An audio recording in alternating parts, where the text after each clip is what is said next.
नमस्कार दोस्तों। इस एपिसोड में हम बात करने जा रहे हैं बारामती लोकसभा सीट की। वही बारामती लोकसभा सीट जिसे लेकर तरह तरह के कयास बनाए जा रहे हैं। कुछ लोग बता रहे हैं कि सुप्रिया सुले चुनाव जीतेगी, कुछ कह रहे हैं कि सुनेत्रा पवार चुनाव जीतेंगी। ये जगह बनी है पवार वर्सेस पवार का एपिसेंटर, चाचा और भतीजे की लड़ाई का एपिसेंटर। और यहां पर जितना मुंह उतनी बात। कुछ कह रहे हैं सुनेत्रा पवार जीतेगी, कुछ कह रहे हैं सुप्रिया सुले जीतेगी। आखिर जीतेगा कौन, बताएंगे आंकड़े जो लेकर मैं आपके सामने प्रस्तुत हुआ हूं।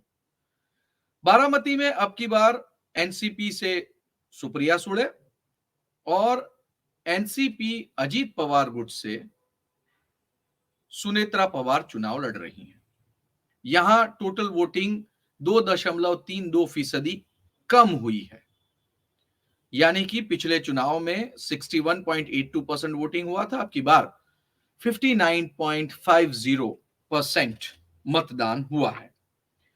सबसे ज्यादा इसमें चौंकाने वाली बात यह है कि ये एपिसेंटर तो बना है, लेकिन वोटिंग पैटर्न जो है वो बिल्कुल अलग किस्म का है। बारामती विधानसभा क्षेत्र जहां से अजीत पवार खुद विधायक हैं, 69% वोटिंग हुआ है, हाईएस्ट। शायद ये महाराष्ट्र का हाईएस्ट भी हो सकता है, लेकिन टॉप 10 में तो होगा ही। और इंदापुर से वोटिंग हुआ है 67.12।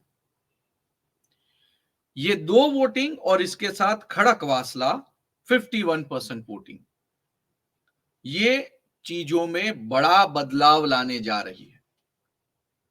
दोस्तों, ये जो वोटिंग पैटर्न दिख रहा है वो वोटिंग पैटर्न कुछ बता रहा है, और वो ये बता रहा है कि सुनेत्रा पवार चुनाव जीत सकती हैं। दरअसल मुझे थोड़ी डिटेल में बात करनी पड़ेगी। देखो, शरद पवार यहां से जब पहली बार चुनाव लड़े तो उन्हें 71% वोट मिले थे, और सुप्रिया सुले जो आखिरी बार चुनाव लड़ी इस सीट पर तो उन्हें अराउंड 46% या उससे कुछ ज्यादा परसेंटेज वोट मिले थे।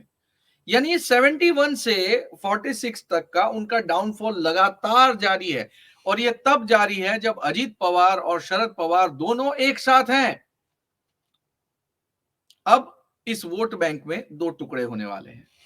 पिछले चुनाव के नतीजे देखें तो सुप्रिया सुले जो है वो बहुत बड़ी मार्जिन से चुनाव नहीं जीती थी, एक रीजनेबल मार्जिन से चुनाव जीती थी।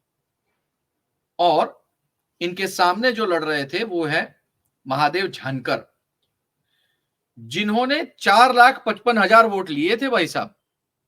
और महादेव जानकर जो है वो अब की बार अजीत पवार के साथ गठबंधन में है, और अजीत पवार ने ही अपने कोटे से उन्हें परभणी की टिकट दी है कि जाइए, वहां पे धनगर समाज के ज्यादा लोग हैं, चुन कर आइए और सांसद बनिए।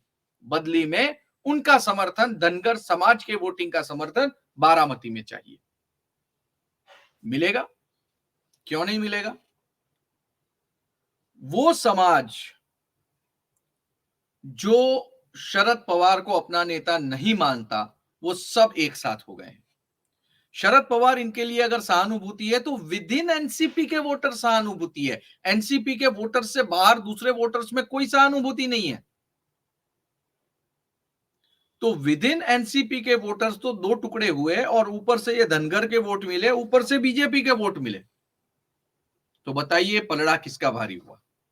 मेरे हिसाब से बारामती सीट पर सुनेत्रा पवार का पलड़ा भारी है। लोगों के सामने नतीजा बहुत जल्द सामने आ जाएगा।